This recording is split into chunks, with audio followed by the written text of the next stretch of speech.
Bina Anak Pelajaran 9. Shalom, damai di 2 Timotius hati, 3 puji banding nama Tuhan. 15-17. Kita berjumpa 1 lagi Timotius 4 banding dalam 12 cerita anak 16. sekolah minggu Mengenal firman sejak Bina aku Anak masih kecil. pelajaran 9 di tahun 2026.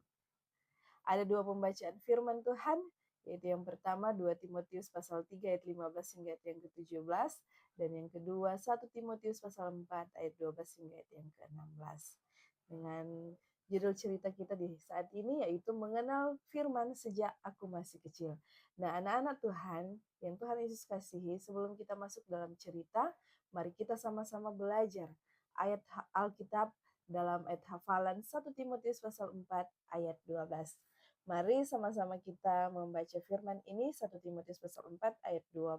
Firman Tuhan berkata, "Jangan seorang pun menganggap engkau rendah karena engkau muda.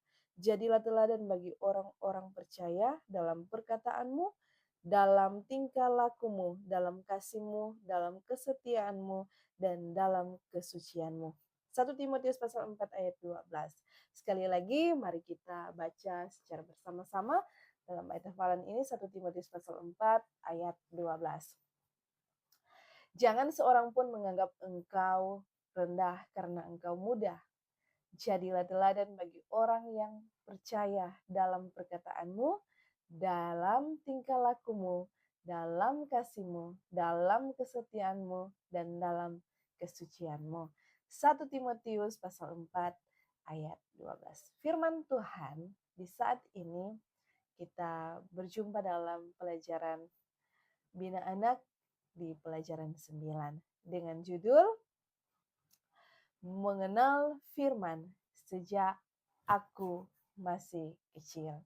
Nah, anak-anak Tuhan, orang tahu enggak kalau firman Tuhan itu paling penting sekali dalam orang hidup? Pasti orang tahu semua, Kang.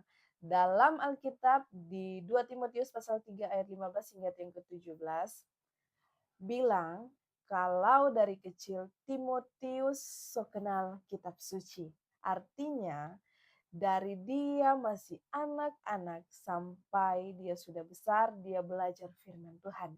Makanya waktu dia besar, dia jadi kuat dan tetap ikut Tuhan Yesus. Firman Tuhan itu mau ajar torang mana yang benar. Mau bilang patorang kalau torang salah. Mau bantu patorang jadi anak-anak yang baik. Mau latih torang supaya hidup dan benar di mata Tuhan. Kalau torang ikut Tuhan